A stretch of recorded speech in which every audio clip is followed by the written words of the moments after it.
نوال، تمہارے پاس 10 روپے ہیں؟ میرب نے آبرو چکاتے ہوئے نوال کو سوالیہ نظروں سے گھورا۔ مگر تمہیں 10 روپے کیوں چاہیے؟ نوال حیران ہوتے ہوئے میرب کو مشکوک نظروں سے گھورنے لگی، جس کے ذہن میں نہ جانے کیا چل رہا تھا۔ پہلی بات، مجھے پیپر نہیں آتا، اور دوسری بات، اگر کوئی میرے سامنے مانگنے والا بیٹھ جائے تو میں اسے نظر انداز نہیں کر سکتی۔ جلدی سے 10 روپے نکالو۔ میرب اس کی بات نظر انداز کرتے ہوئے اس کے سامنے ہاتھ پھیلا گئی تھی۔ تمہیں صبح چاچو نے 1000 روپے دیے تھے نا، وہی نکال کر دے دو۔ میرے پاس ان جیسوں کے لیے فضول پیسے نہیں ہیں۔ نوال نے سختی سے اس فقیر کو گھورا جو پچھلے کچھ دنوں سے ان کی یونیورسٹی کے سامنے بیٹھا گونگا ہونے کی اداکاری کر رہا تھا۔ یار، مجھے پیپر نہیں آتا، اگر میں اس کو پیسے دوں گی تو یہ دل سے دعا دے گا اور میرا پیپر اچھا ہو جائے گا۔ میرب نے نوال کا ہاتھ سختی سے پکڑ لیا تھا جو اس فقیر کو نظر انداز کر کے آگے بڑھ گئی تھی۔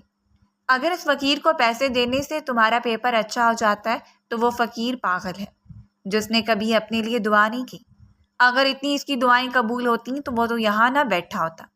نوال نے سختی سے میرب کا ہاتھ جھٹکا اور اندر کی طرف بڑھ گئی، جبکہ میرب رونی شکل بنائے اس فقیر کو دیکھنے لگی جو اب نظریں چرا رہا تھا۔ دیکھو فقیر بھائی، میرے پاس پیسے نہیں ہیں، مگر میرے لیے دعا کر دینا۔ یہ کہتے ہوئے وہ جلدی سے 5 روپے اس فقیر کے کٹورے میں پھینک کر آگے بڑھ گئی، جبکہ اس فقیر کے چہرے پر مسکراہٹ رینگ گئی تھی۔ گال کے گڑھے نمایاں ہوئے تھے۔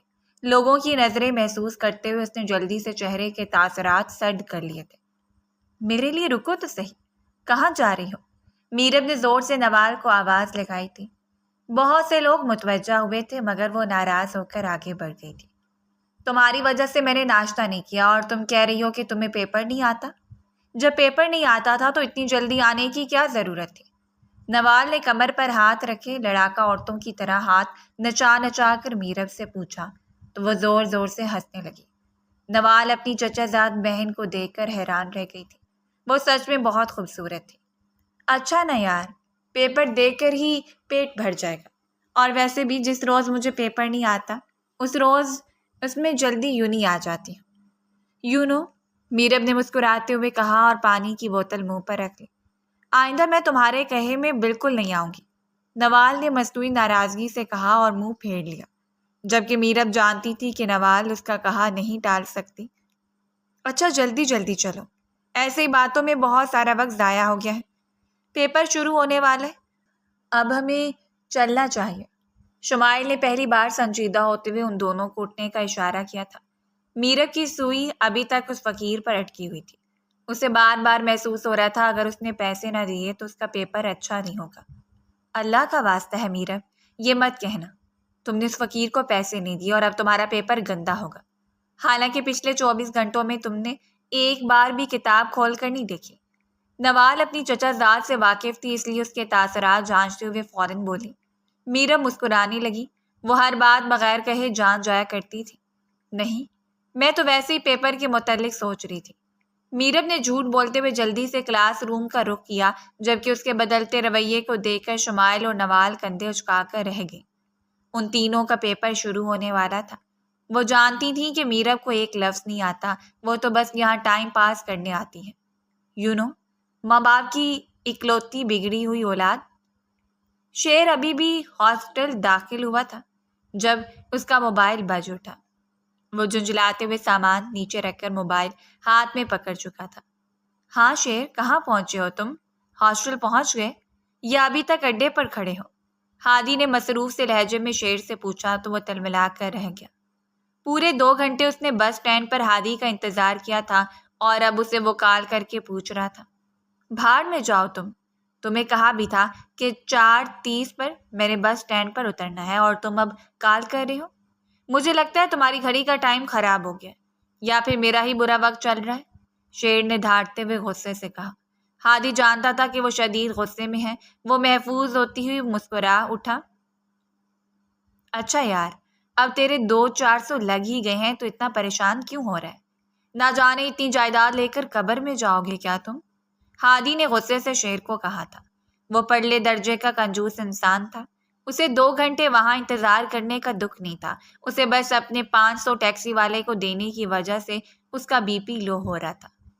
کتنی بچتیں کر کے وہ بس کے دھکے کھاتے آیا تھا اور آگے اسے 5 ایکسٹرا پے کرنے پڑے تھے۔ اسے تو ہارٹ اٹیک آتے آتے بچا تھا۔ اچھا کل تمہاری جوائننگ ہے، خاص خیال رکھنا اور مجھ سے رابطے میں رہنا۔ ہادی نے یہ کہتے ہوئے خدا حافظ کہا اور کال کاٹ دی۔ شیر خود کو سنبھالتے ہوئے اٹھ کھڑا ہوا۔ پچھلے 2 دنوں سے وہ 1 منٹ بھی نہیں سو پایا تھا۔ اس کی اپنی حالت خراب ہو رہی تھی۔ کسی طرح سامان کو گھسیٹتے ہوئے وہ اپنے کمرے میں لے آیا جہاں 2 لڑکے اسے سر سے پیر تک گھور کر رہ گئے۔ میرا منہ کیا دیکھ رہے ہو؟ اٹھ کر سامان اٹھواؤ، اس نے حکمی انداز میں اپنے سے چھوٹے ان دونوں لڑکوں کو حکم دیا تھا۔ وہ حیران ہو کر اسے دیکھ کر رہ گئے تھے، جو آتے ساتھ ہی ان سے اتنا بے تکلف ہو رہا تھا۔ یار میرب، کیا کرتی ہو؟ صبح سے یہ چوتھا فقیر ہے جس کا تم پیسے دے چکی ہو۔ اگر 1 روپے بھی تم نے باہر نکالا تو میں تمہارا ہاتھ کاٹ دوں گی۔ نوال نے غصے سے میرب کا ہاتھ جھٹکا تھا، جو بازار میں فقیر دیکھ کر صبح سے ان پر پیسے لٹا رہی تھی۔ اچھا بس، اس آخری والے کو دے دو، دیکھو بیچارہ کتنی مسکین شکل بنا کر تمہیں دیکھ رہا ہے۔ فقیر نے باقاعدہ بتیسی کی نمائش کی تھی جبکہ نوال نے اپنا سر پکڑ لیا۔ شمائل نے زور سے میرب کے ہاتھ پر چٹکی کاٹی تھی۔ وہ بلبلا کے رہ گئی۔ شمائل، تمہیں ذرا تمیز نہیں ہے؟ اگر تم ہونے والی دلہن نہ ہوتی تو میں تمہیں بتاتی۔ میرب غصے سے اس کا ہاتھ جھٹک چکی تھی۔ وہ تینوں مسکرانے لگی۔ وہ میرب کے اس فقیروں کو پیسے دینے والی عادت سے سخت تنگ تھی۔ کل ہی تو پیپر ختم ہوئے تھے اور آج کلاس بھی رکھ دی۔ یونیورسٹی والوں سے اللہ پوچھے۔ میرب نے غصے سے کہتے ہوئے چپس کا پیکٹ شمائل کے ہاتھوں سے کھینچا تھا۔ اچھا ہے، جلدی جلدی ڈگری ختم ہو اور ہماری جان چھوٹے۔ شمائل نے تنگ ہوتے ہوئے کہا۔ وہ پڑھائی سے بڑا پریشان تھی۔ اب تو اس کی شادی ہونے والی تھی، اس کا انٹرسٹ نہ ہونے کے برابر رہ گیا تھا۔ باجی، ہمیں بھی کوئی شوق نہیں ہے پڑھنے کا۔ شادی جیسی بربادی سے بچنے کے لیے یونیورسٹی میں ایڈمیشن لیا تھا۔ میرب نے دانت پیستے ہوئے جواب دیا تو نوال مسکرا کر رہ گئی۔ ان تینوں میں صرف نوال ہی پڑھاکو بچی تھی جو ہر وقت کتابوں کے ساتھ پائی جاتی تھی۔ کورس کی کتابیں نہ ملتی تو لائبریری سے کوئی کتاب اٹھا لاتی تھی۔ یار مجھے بھوک لگی ہے، کچھ کھانے چلے؟ میرب نے اچانک چپس کا پیکٹ ڈسٹ بین میں پھینکتے ہوئے ان دونوں کا ہاتھ پکڑا تھا۔ نوال نے غصے سے اسے گھورا۔ صبح تم ناشتہ نہیں کر رہی تھی کیونکہ تمہارا پیٹ بھرا ہوا تھا۔ 15 منٹ میں ایسا کیا ہوا کہ تمہیں بھوک لگ گئی ہے؟ نوال غصے سے اس سے کہہ رہی تھی جبکہ میرب مسکرانے لگی۔ میں ٹینڈے نہیں کھانا چاہتی تھی، برگر کھانے سے میں نے کب انکار کیا تھا؟ میرب نے کمر پر ہاتھ رکھا اور غصے سے نوال کو گھورا۔ میرے پاس کوئی فضول پیسے نہیں ہیں، مجھ سے کوئی امید مت رکھنا۔ نوال نے جلدی سے اپنا بیگ ان دونوں کی پہنچ سے دور کیا تھا مگر وہ دونوں اس کے بیگ پر جھپٹ چکی تھیں۔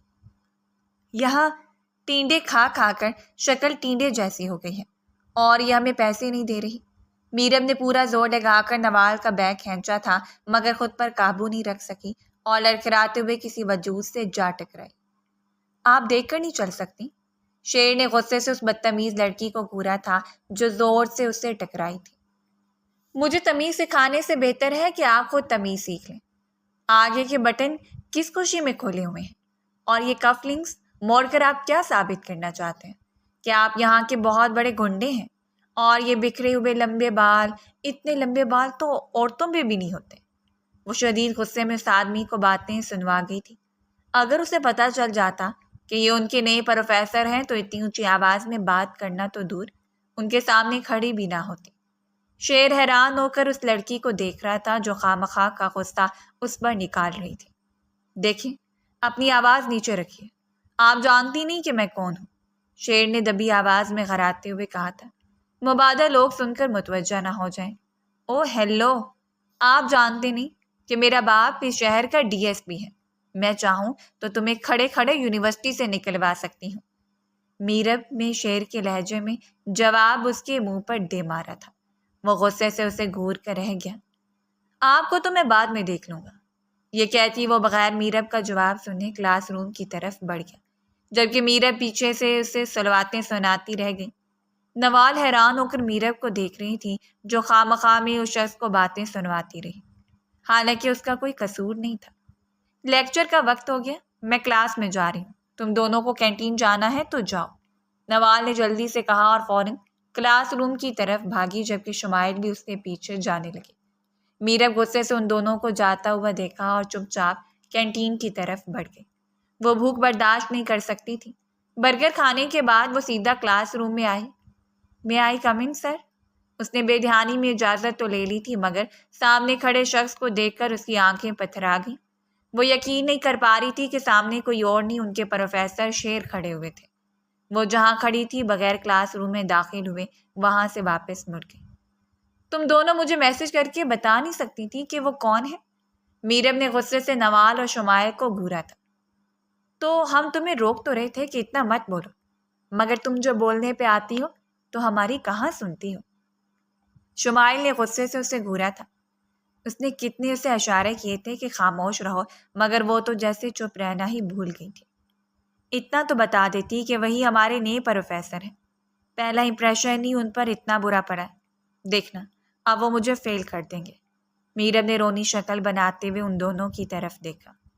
بہن، یہ جملے ان کے منہ سے اچھے لگتے ہیں جو پڑھتے ہوں، ایک تو تم پڑھتی نہیں ہو۔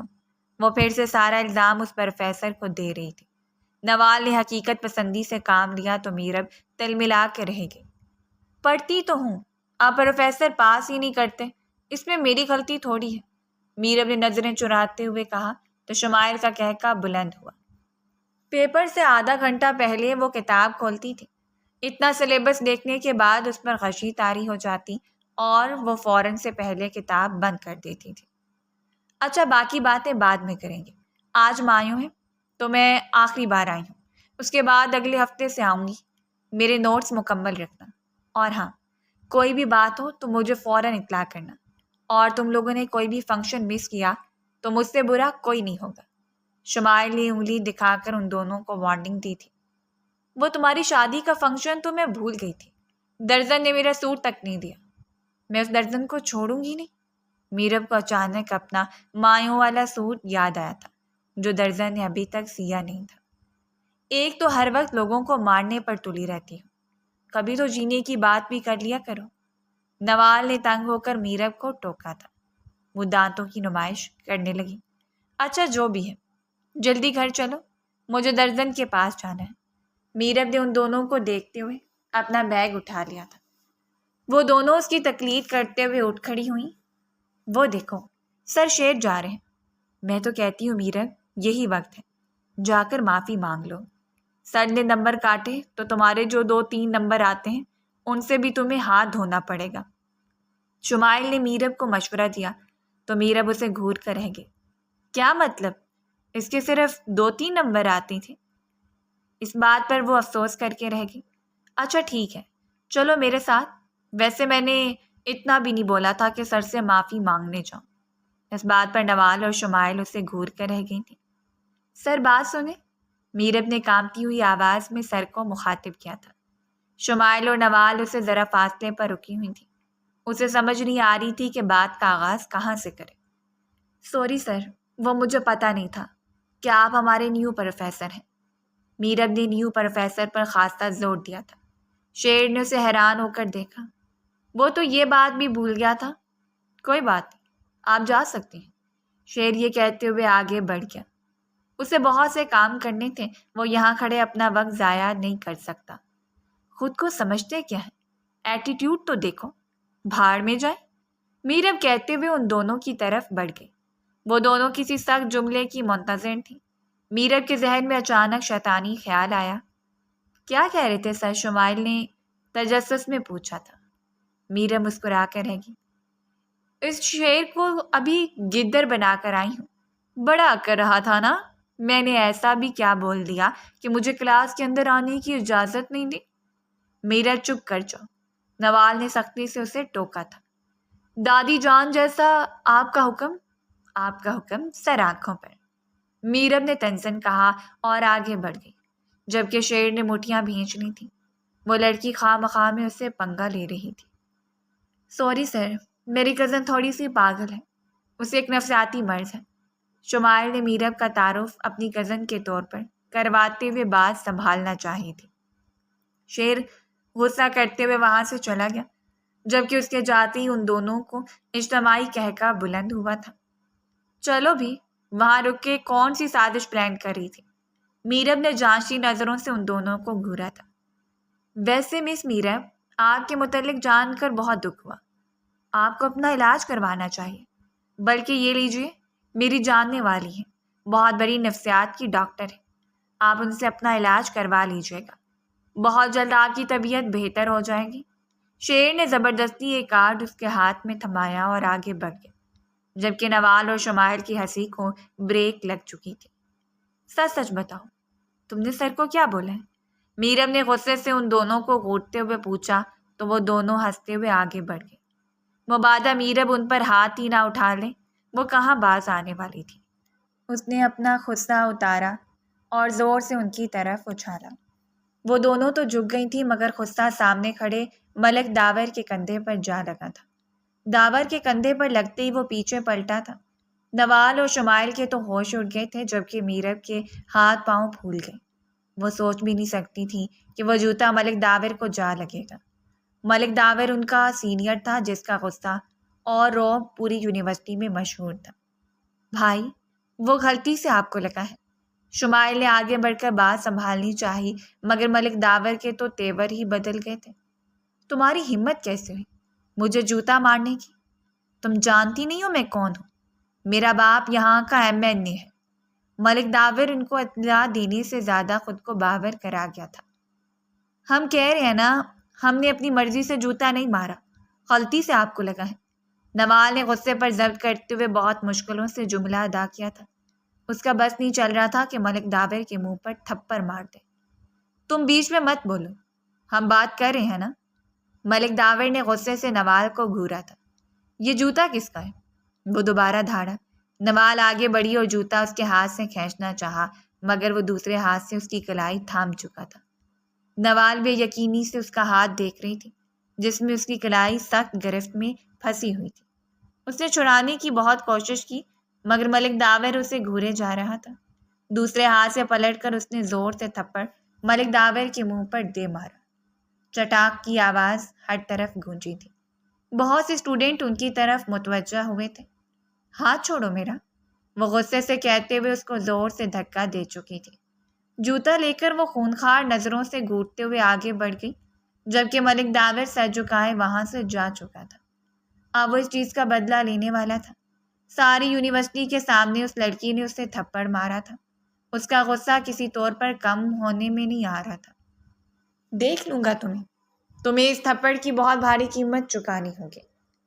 ملک داور خود سے بڑبڑاتے ہوئے آگے بڑھ گیا۔ یہ کیا کیا تم نے نوال؟ تم جانتی نہیں ہو کہ وہ کون ہے؟ میرا پریشان ہوتے ہوئے اس کی طرف بڑھی تھی۔ وہ نہیں جانتی تھی کہ وہ کس قیامت کو دعوت دے چکی ہے، وہ جو ان دونوں لڑکیوں کی زندگی تباہ و برباد کر کے رکھ دے گی۔ اس کی ہمت کیسے ہوئی میرا ہاتھ پکڑنے کی؟ نوال نے روتے ہوئے اپنے ہاتھ کی طرف دیکھا۔ اسے اپنے ہاتھ سے گھن آ رہی تھی۔ اچھا، جو ہونا تھا ہو گیا، پریشان مت ہو، اور انکل تمہیں لینے آ چکے ہوں گے۔ فی الحال تم لوگ گھر جاؤ، بات کی بات میں دیکھی جائے گی۔ شمائل نے سمجھداری کا مظاہرہ کرتے ہوئے ان دونوں کا ہاتھ پکڑا اور انہیں گیٹ تک لے آئی۔ نوال ابھی بھی رو رہی تھی، جبکہ میرا بہت شرمندہ تھی۔ وہ ایسا کچھ نہیں چاہتی تھی۔ وہ دونوں گھر کی طرف روانہ ہو گئی تھیں۔ جلال سکندر نے کئی بار بیٹی سے رونے کی وجہ پوچھی تھی، مگر وہ سر درد کا بہانہ بنا کر رخ پھیر گئی تھی۔ میرب شرمندہ ہو کر انگلیاں مروڑتی رہ گئی۔ نوال، بات تو سنو۔ مگر نوال روتے ہوئے اپنے کمرے کی طرف بڑھ گئی تھی۔ اسے بہت خوف محسوس ہو رہا تھا، مگر وہ سب اتنا اچانک ہوا تھا کہ وہ سمجھ نہیں پائی۔ مگر اب شمائل اور میرب کی باتوں نے اسے خوفزدہ کر دیا تھا۔ میں اس لڑکی کو چھوڑوں گا نہیں۔ اس کی ہمت کیسے ہوئی اتنے سارے لوگوں میں میرے منہ پر تھپڑ مارنے کی؟ ایک ہاتھ ہی تو پکڑا تھا، کون سا اس کا ریپ کر دیا تھا؟ داور صبح سے ادھر سے ادھر چکر لگا رہا تھا، جبکہ عمر نے اپنا سر تھام لیا۔ یار کیوں اتنا ہائپر ہو رہا ہے؟ ایک لڑکی ہی تو ہے، بھول جا، کون سی بڑی بات ہے؟ پچھلے ہفتے سکندر کو تھپڑ پڑا تھا، کیا فرق پڑتا ہے؟ لوگ 2-4 دن باتیں کریں گے پھر بھول جائیں گے، ریلیکس ہو کر بیٹھ جا۔ عمر یہ کہتے ہوئے موبائل پر جھک چکا تھا، جبکہ داور لال ہوتی آنکھوں کے ساتھ اسے گھور کر رہ گیا۔ سکندر اور مجھ میں زمین آسمان کا فرق ہے۔ اس یونیورسٹی میں لوگ میرے نام سے بھی کانپنے لگتے ہیں، اور اس معمولی سی لڑکی کی ہمت تو دیکھو، اس نے مجھے تھپڑ مارا ہے۔ داور نے زور سے گلاس زمین پر پٹکا تھا، جبکہ عمر نے گھبرا کر اوپر دیکھا تھا۔ وہ شدید غصے میں دکھائی دے رہا تھا۔ اچھا ریلیکس یار، ادھر میرے پاس بیٹھ۔ عمر نے اس کے غصے میں دیکھتے ہوئے زبردستی اپنے پاس بٹھایا اور اس کے ہاتھ میں سگریٹ تھما دی تھی۔ وہ خاموشی سے سگریٹ پینے لگا، جبکہ عمر نے شکر ادا کیا تھا، کیونکہ اکثر وہ غصے میں چیزیں الٹ کر رکھ دیتا تھا۔ اچھا نا، معاف کر دے بہن، آئندہ ایسی کوئی حرکت نہیں کروں گی۔ میرب نے ہاتھ جوڑتے ہوئے نوال کو معصومیت سے دیکھا تو نوال اسے گلے لگا گئی۔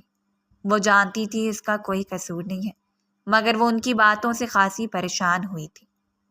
وہ دیکھو، یہ وہی فقیر ہے نا جو ہماری یونیورسٹی کے باہر بیٹھا کرتا تھا؟ میرب نے اس فقیر کی طرف اشارہ کرتے ہوئے کہا تو نوال اس کی طرف متوجہ ہوئی۔ وہ واقعے میں وہی تھا، لیکن یہ ٹیکسی میں بیٹھ کر کہاں جا رہا ہے؟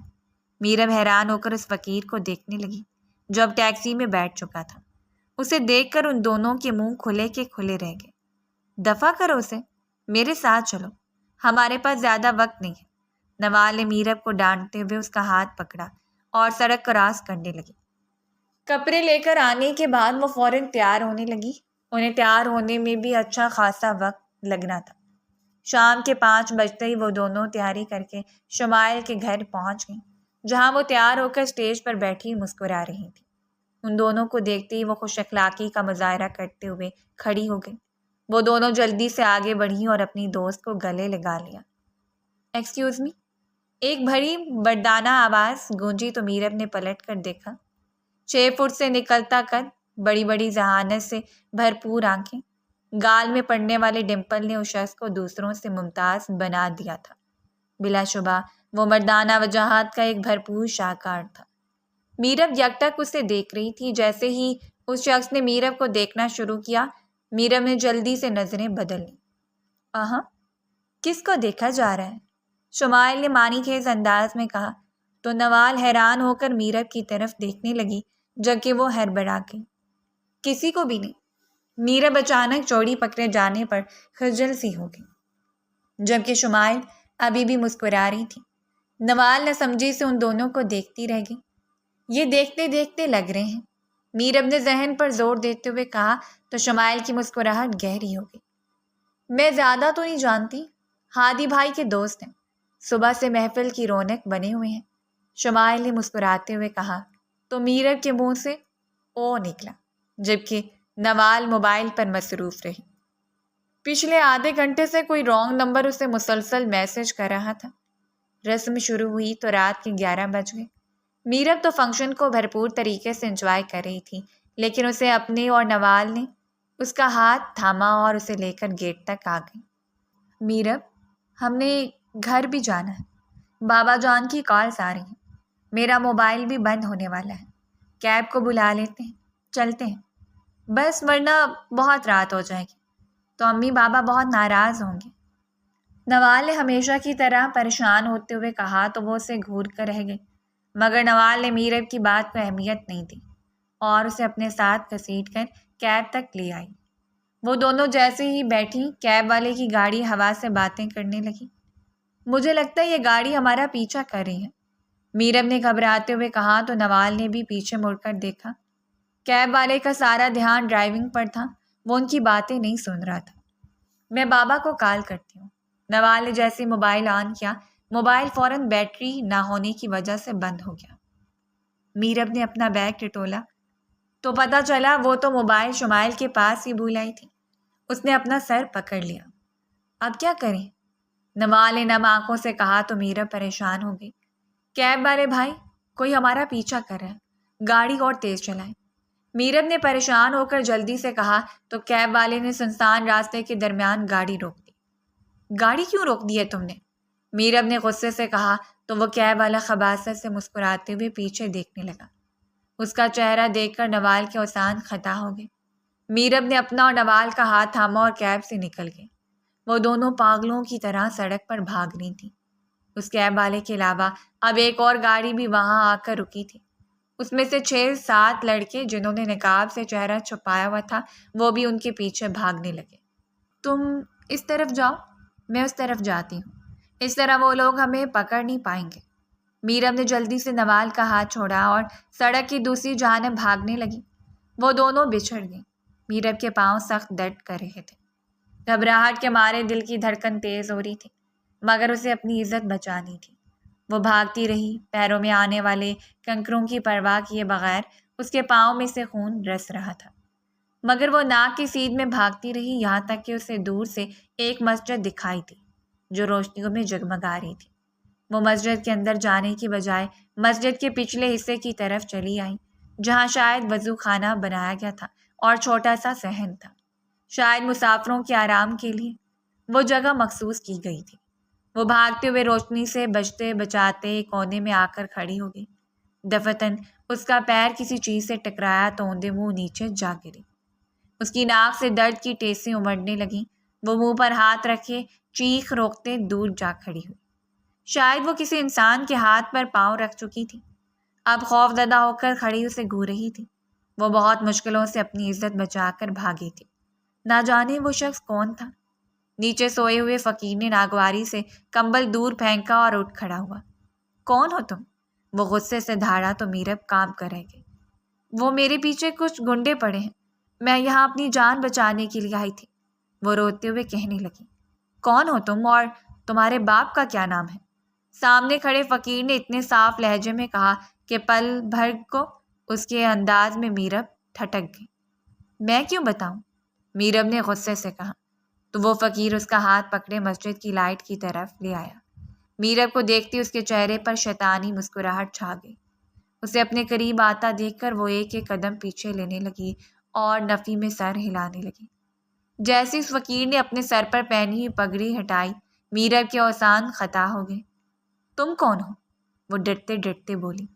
میں جو بھی ہوں، تم اس بات سے فرق نہیں پڑنا چاہیے، وہ غصے سے کہتے ہوئے اس کی طرف بڑھ رہا تھا۔ میرب پیچھے کی طرف قدم لیتے ہوئے دیوار کے ساتھ جا لگی۔ اس سے پہلے وہ فقیر اس کی طرف بڑھتا، وہ اسے دھکا دیتے ہوئے بھاگنے لگی تھی جب اس فقیر نے اسے بازو سے پکڑا اور دیوار کے ساتھ پن کرتے ہوئے اس کے منہ پر ایک رومال رکھ دیا۔ وہ چلا رہی تھی مگر اس کی آواز دبا دی گئی۔ وہ جو کوئی بھی تھا، میرب اس کا چہرہ دیکھ چکی تھی۔ ہاں، کام ہو گیا ہے، وہ غصے سے کہتا اس لڑکی کو گھسیٹتے ہوئے تہہ خانے میں لے جانے لگا۔ وہ نیم غنودگی میں اس نے آنکھیں کھولیں تو اپنے بھاری ہوتے سر کو تھامنے ہوئے اٹھ کھڑی ہوئی۔ اس کی ہمت جواب دے رہی تھی۔ لڑکھڑاتے ہوئے وہ دیوار کے ساتھ جا لگی۔ روشن دان سے ہلکی ہلکی روشنی آ رہی تھی، یعنی صبح ہو چکی تھی۔ وہ روتے ہوئے ارد گرد کا جائزہ لینے لگی۔ اسے پانی سے بھری ایک بوتل اور پلاسٹک کا گلاس نظر آیا۔ وہ فوراً پانی کی طرف بھاگی اور ایک سانس میں پورا گلاس پی گئی۔ خود کو سنبھالتے ہوئے اس نے ارد گرد کا جائزہ لینا شروع کیا۔ اس پانی کے علاوہ وہاں اور کچھ بھی نہیں تھا۔ دروازہ کھولو، وہ دروازے کی طرف بڑھی اور زور زور سے دروازہ بجانے لگی، مگر مقابل سمت شخص تو جیسے پتھر کا ہو گیا تھا۔ اسے آواز سنائی نہیں دے رہی تھی۔ 1 گھنٹہ وہ روتی رہی، بالآخر بے حال ہو کر اس کونے میں آ بیٹھی۔ اسے پتہ ہی نہیں چلا کب اس کی آنکھ لگ گئی۔ اچانک منہ پر پڑنے والے پانی نے اسے بیدار کیا تو وہ ہڑبڑا گئی۔ کون ہو تم؟ اور مجھے یہاں کیوں بند کیا ہے؟ میں نے تمہارا کیا بگاڑا ہے؟ وہ روتے ہوئے اس شخص سے حساب مانگنے لگی۔ وہ زیر لب مسکراتا ہوا اس کی جانب دیکھتا رہا۔ آپ سر شیر ہیں نا؟ آپ نے مجھے یہاں اغوا کیوں کیا ہے؟ آخر میرا قصور کیا ہے؟ وہ اس کا چہرہ پہچانتے ہوئے حلق کے بل چلائی تو شیر مسکراتے ہوئے نیچے بیٹھ گیا۔ تمہارا قصور نہیں ہے، قصور تمہارے والد کا ہے، اور اس کی وجہ سے پورے شہر میں جو ڈرگز کا دھندا پھیلا ہوا ہے، اسے ختم کرنے کے لیے تمہیں اغوا کرنا ضروری تھا۔ اب جب میں اسے بتاؤں گا کہ اس کی بیٹی اغوا ہو چکی ہے تو وہ دوڑا چلا آئے گا۔ وہ مسکراتے ہوئے اس کی طرف دیکھنے لگا، جبکہ میرب کا دل چاہا کہ اس کا منہ نوچ لے۔ اپنے بابا کے متعلق ایک لفظ نہیں سنوں گی، سمجھے تم؟ وہ غصے سے کہتے ہوئے دیوار کے پیچھے جا لگی۔ جانتی ہو تمہارا باپ جس گروہ کا ساتھ دے رہا ہے، اس نے اس ملک کی جڑیں کھوکھلی کی ہیں، اور میں تمہارے باپ کو چھوڑوں گا نہیں، یہ یاد رکھنا۔ اور یہ کھانا پڑا ہے، خاموشی سے کھا لینا، سمجھی تم؟ وہ غصے سے پھنکارتا ہوا باہر نکل گیا۔ وہ روتے ہوئے وہیں بیٹھی رہ گئی۔ بھوک نے ستایا تو چھوٹے چھوٹے قدم لیتے ہوئے کھانے تک آئی، باسی بریانی اس کا منہ چرا رہی تھی۔ چند نوالے لینے کے بعد ہی اسے وامٹنگ سی ہونے لگی۔ اس نے اسے دور پھینکا اور کونے میں آ کر بیٹھ گئی جہاں روشن دان سے روشنی ٹپک رہی تھی۔ میں نے اس کی بیٹی کو اٹھا لیا، بہت جلد وہ بھی سب اگل دے گا، شیر نے غصے سے کہتے ہوئے مقابل سمت کو اطلاع دے رہا تھا۔ 1 منٹ، تم کس کی بیٹی اٹھا کر لائے ہو؟ حمید دورانی کی بیٹی کو تو میں ابھی یونیورسٹی تک چھوڑ کر آیا ہوں۔ وہ میجر حمدان احمد تھا۔ حمید دورانی کے متعلق انفارمیشن لینے کے لیے وہ اس کے گھر میں بطور ڈرائیور کام کر رہا تھا۔ اگر حمید دورانی کی بیٹی باہر ہے تو پھر یہ کون ہے؟ شیر نے سر پر ہاتھ مارا اور جلدی سے تہہ خانے کی طرف بھاگا جو مسجد کے پیچھے بچی ہوئی زمین پر بنایا گیا تھا۔ وہ زمین شیر کے والد شاہ زمان کی ملکیت تھی اور وہ کئی بار اس جگہ کو اپنے مقصد کے لیے استعمال کر چکا تھا۔ اے لڑکی، کیا نام ہے تمہارا؟ وہ غصے سے ڈانٹتے ہوئے بولا تو میرب رونے لگی۔ یہ رونا دھونا بعد میں کرنا، پہلے مجھے بتاؤ تمہارے باپ کا کیا نام ہے؟ وہ اس کے بالوں سے پکڑتا ہوا اسے ہوش میں لا گیا تھا۔ صبح سے وہ نام بتانے کے لیے نخرے کر رہی تھی، اسے مزید برداشت نہیں ہو رہا تھا۔ میرے والد کا نام ابراہیم سکندر ہے، وہ روتے ہوئے بولی جبکہ شیر نے اپنا سر تھام لیا۔ کیا ہوا ہے شیر، کیا تم نے پھر کچھ گڑبڑ کر دی ہے؟ ہادی نے غصے سے کہا تو شیر خاموش ہو گیا، جلدی سے باہر نکلا اور دروازہ بند کر دیا۔ وہ ابراہیم سکندر کی بیٹی ہے، شیر نے پریشان ہوتے ہوئے کہا تو ہادی غصے سے بھر گیا۔ تمہیں میں نے صبا کو اغوا کرنے کو بولا تھا، نہ کہ اس کی دوست میرب کو۔ تمہارا دماغ کہاں ہے؟ شیر، کیا تم یہاں اس لیے آئے ہو؟ ہادی نے غصے سے اپنے دوست کیپٹن شیر شاہ کو ڈانٹا تھا۔ تم نے 3 لڑکیوں کی تصویر بھیجی تھی۔ شیر غصے میں بولا، مجھے نہیں پتا، اس لڑکی کو واپس بھیجو، میرے پاس سارے ثبوت اکٹھے ہو چکے ہیں، بہت جلد ہم اس کے انجام تک پہنچانے والے ہیں، اس پھیلے ہوئے رائتے کو جتنا جلدی ہو سکتا ہے سمیٹو۔ وہ غصے سے کہتا کال کٹ کر گیا جبکہ شیر موبائل گھور کر رہ گیا۔ تہہ خانے میں آیا تو وہ بے ہوش ہو کر نیچے پڑی تھی۔ جلدی سے اسے اٹھایا اور بھاگتے ہوئے گاڑی تک لے آیا۔ گاڑی کا رخ اب سکندر ویلا کی طرف تھا۔ وہ بار بار اسے جگانے کی کوشش کر رہا تھا مگر اسے ہوش و حواس سے بیگانہ دیکھ کر وہ گھبرا کر اس کے منہ پر پانی کے چھینٹے مارے۔ وہ بیدار نہ ہوئی تو اس نے گاڑی کا رخ اسپتال کی جانب موڑ دیا۔ پھر ڈاکٹر نے جو خبر سنائی اس کے اوسان خطا ہو گئے۔ میرب کا نروس بریک ڈاؤن ہوا تھا، وہ زندگی اور موت کے درمیان جھول رہی تھی۔ انکل، آپ کہاں ہیں؟ شیر نے جلدی سے ابراہیم سکندر کو فون کیا تو وہ گھبرا گئے۔ بیٹا، پچھلے 24 گھنٹوں سے میرب کو ڈھونڈ رہے ہیں مگر وہ کہیں نہیں مل رہی۔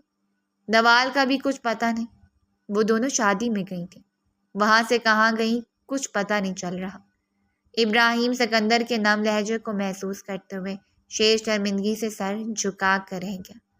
انکل فکر نہ کریں، میرب مجھے مل چکی ہے، وہ اسپتال میں ہے، اس کا نروس بریک ڈاؤن ہوا ہے، اور نوال جس شخص کے قبضے میں ہے اس کا بھی میں نے پتہ لگا لیا ہے۔ شیر نے احساس جرم کو دباتے ہوئے انفارمیشن دی تو ابراہیم سکندر کی اٹکی ہوئی سانس بحال ہوئی۔ بیٹا اسپتال کا بتاؤ، میں ابھی پہنچتا ہوں، ابراہیم سکندر نے خشک لبوں پر زبان پھیرتے ہوئے کہا تو شیر انہیں اسپتال کا بتاتے ہوئے ڈاکٹر کی طرف بڑھ گیا۔ ڈاکٹر صاحب، کیسی ہیں اب وہ؟ اس نے بے چین ہوتے ہوئے پوچھا تو ڈاکٹر اس کی طرف متوجہ ہوئی۔ اب ان کی طبیعت کچھ بہتر ہے مگر ان کے سامنے کوئی ٹینشن والی بات نہ کی جائے، جتنا ہو سکے انہیں پرسکون رکھا جائے، ڈاکٹر نے پروفیشنل انداز میں بتایا اور وہاں سے چلی گئی جبکہ شیر نے اپنا سر تھام لیا تھا۔ انجانے میں ہی صحیح اسے بہت بڑی غلطی ہو گئی تھی۔ وہ ابراہیم سکندر کی بیٹی تھی، وہی ابراہیم سکندر جس کی وجہ سے وہ آج زندہ کھڑا تھا۔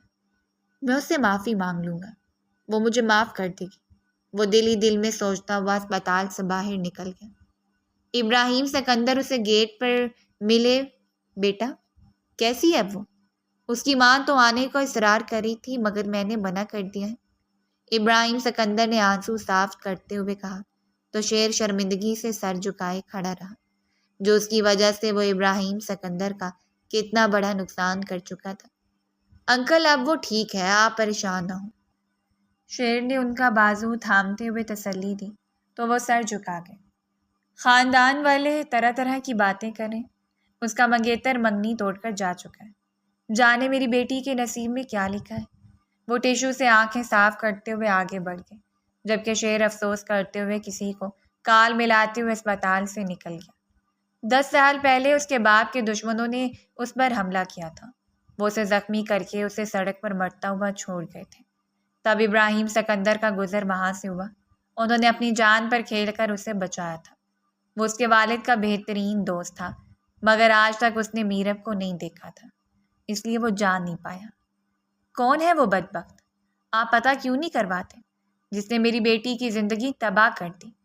اس کا منگیتر اسے چھوڑ کر جا چکا ہے، 1 مہینے بعد اس کی شادی تھی، لوگ کیا کہیں گے؟ میرب کی ماں نے روتے ہوئے اپنے شوہر کو غصے سے کہا تو شیر سر جھکا کر رخ پھیر گیا۔ بس کر دو قدسیہ، کب تک یوں لڑتی رہو گی مجھ سے؟ یہ سب میری وجہ سے تھوڑی ہوا ہے، پہلے 24 گھنٹے سے ہم لوگ سو نہیں پائے، سارا پولیس سٹاف متحرک ہے، چل جائے گا پتہ۔ فی الحال میری بیٹی مجھے مل گئی ہے، میرے لیے یہی کافی ہے۔ ابراہیم سکندر نے آنسو چھپانے کے لیے آنکھیں موند لی۔ انکل، نوال کا پتہ چل چکا ہے، اسے ملک داور نے کڈنیپ کیا ہے۔ شیر نے موبائل پر آنے والی تصویر کو دیکھتے ہوئے ابراہیم سکندر کو اطلاع دی تو وہ چکنے ہو گئے۔ موبائل پکڑتے ہوئے ان کے ہاتھ برے طریقے سے کانپ رہے تھے۔ انکل، دراصل ملک داور کو نوال نے یونیورسٹی میں تھپڑ مارا تھا، اس نے بدلہ لینے کے لیے اسے اغوا کرنا چاہا، جس میں یہ لوگ گھر چلے گئے۔ اس کا ڈرائیور بھی اسی کا آدمی تھا، انہوں نے نوال کو اغوا کر لیا۔ شیر نے تفصیل سے بتایا تو ابراہیم سکندر ایک سرد سانس خارج کر کے رہ گئے۔ تبھی پولیس کے کچھ انسپیکٹر ان کی طرف بڑھے، وہ معلومات لیتے ہی وہاں سے روانہ ہو گئے۔ قدسیہ بیگم اس کے سامنے بیٹھی تھی۔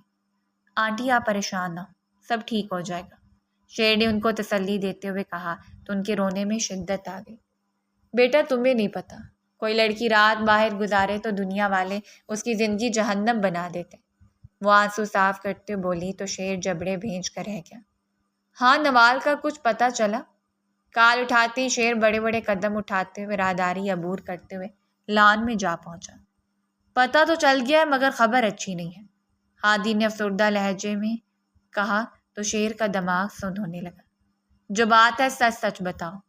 شیر چڑچڑا ہو رہا تھا، آج تک اس سے ایسی کوئی غلطی نہیں ہوئی تھی۔ انہیں لگا کہ احمد دورانی لڑکیوں کی سمگلنگ کا کام کرتا ہے، اور جتنا ماڈرن قسم کا ماحول اس کے ارد گرد ہے، ایک رات اس کی بیٹی غائب ہو جائے گی تو زیادہ فرق نہیں پڑے گا۔ مگر صبا کی جگہ میرب کو قید کر کے ان لوگوں سے بہت بڑی غلطی ہو گئی تھی۔ اب بتا تو صحیح کہ کیا ہوا ہے، شیر نے غصے سے کہا تو ہادی اسے صلواتیں سنانے لگا کہ یہ سب اس کی غلطی تھی۔ ملک داور نے نوال سے نکاح کر لیا اور ان لوگوں کی لوکیشن معلوم نہیں پڑ رہی۔ ہادی کی بات سن کر شیر کا دماغ گھوم گیا۔ یہ تم کیا کہہ رہے ہو؟ تم لوگوں کو پاتال سے بھی ڈھونڈ نکالتے ہو اور تمہیں وہ ایک ملک داور نہیں مل رہا؟ شیر اپنے بالوں کو نوچ کر رہ گیا تھا۔ تم جانتے بھی ہو ملک داور کون ہے؟ ہادی نے آدھی بات بتاتے ہوئے اسے ٹوکا تو وہ حیران رہ گیا۔ کون ہے یہ ملک داور؟ انفارمیشن نکلواؤ اور مجھ تک پہنچاؤ، ہم سے جو غلطی ہوئی ہے میں اسے سدھارنا چاہتا ہوں۔ شیر کی بات سن کر ہادی فکر میں پڑ گیا۔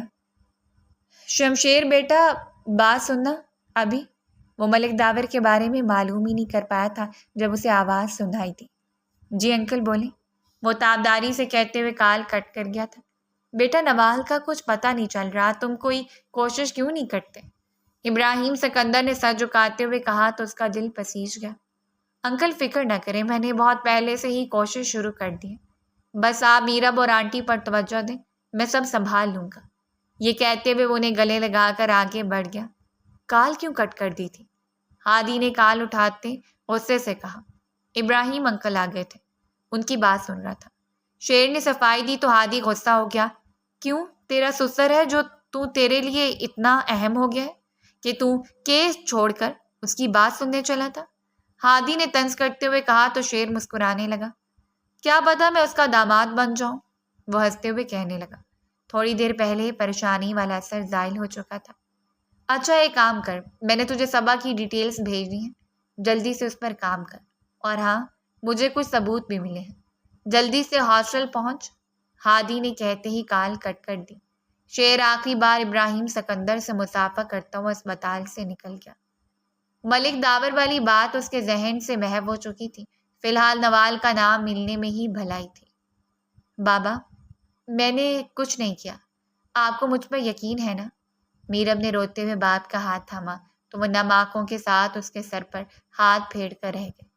مجھے اپنی بیٹی پر سب سے زیادہ بھروسہ ہے، تمہیں کسی کی باتوں میں آنے کی ضرورت نہیں ہے، ابھی تمہارا باپ زندہ ہے۔ ابراہیم سکندر نے بیٹی کو تسلی دی تو وہ رونے لگی۔ قدسیہ بیگم آگے بڑھی۔ شامیر نے منگنی توڑ دی ہے۔ قدسیہ نے میرب کو بتایا تو وہ خالی خالی نظروں سے ان دونوں کو دیکھنے لگی۔ آنکھیں نم ہونے لگی تھیں، دل میں درد بھی ہوا، مگر وہ سب برداشت کر گئی۔ مجھے فرق نہیں پڑتا، مجھے اپنی زندگی میں کچھ بننا ہے، ویسے بھی میں چھوٹی موٹی باتوں کو دل سے نہیں لگا سکتی، وہ سخت لہجے میں کہتی ہوئی منہ پر بازو رکھ گئی تھی۔ وہ دونوں جانتے تھے کہ ان کی بیٹی کو دکھ ہوا ہے۔ اگر وہ خود اسے دکھ سے نکالنا چاہتی تھی تو وہ کیوں بار بار اس چیز کا ذکر کرتے جو ان کی بچی کو تکلیف دے رہی تھی۔ ابراہیم سکندر اسپتال سے نکل گئے، جبکہ قدسیہ بیٹی کے پاس بیٹھی اس کے سر دبانے لگی۔ آج رات بہت بڑی سمگلنگ ہونے والی ہے، ڈرگس یہاں لائی جا رہی ہیں اور یہاں سے لڑکیوں کو بنگلہ دیش بھیجا جا رہا ہے۔ آج ہی ہمیں کچھ کرنا ہوگا۔ ہادی نے فکر مندی سے شیر کی طرف دیکھا۔ باقی ٹیم ممبرز نے بھی اس بات میں سر ہلایا تھا۔ سر، مجھے حمید دورانی کا اس خاص آدمی کا پتہ چل گیا ہے جس کی آپ کو تلاش تھی، مدثر نے پر اعتماد لہجے میں کہا تو ہادی اس کی طرف متوجہ ہوا۔ کون ہے وہ؟ ہادی نے حیران ہو کر پوچھا تو مدثر نے ایک تصویر اس کے سامنے لا کر رکھ دی۔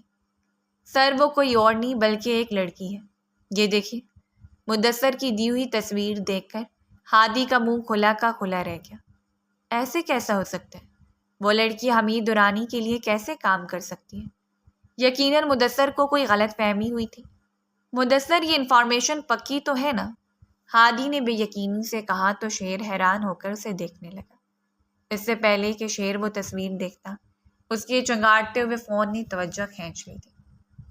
میں قدسیہ بات کر رہی ہوں، قدسیہ بیگم نے روتے ہوئے کہا تو شیر ان کی روتی ہوئی آواز سن کر پریشان ہو گیا۔ آنٹی، کیا ہوا ہے؟ میرب ٹھیک تو ہے نا؟ آپ اس طرح کیوں رو رہی ہیں؟ اور انکل کا موبائل آپ کے پاس کیسے؟ وہ ایک ہی سانس میں کئی سوال کر گیا۔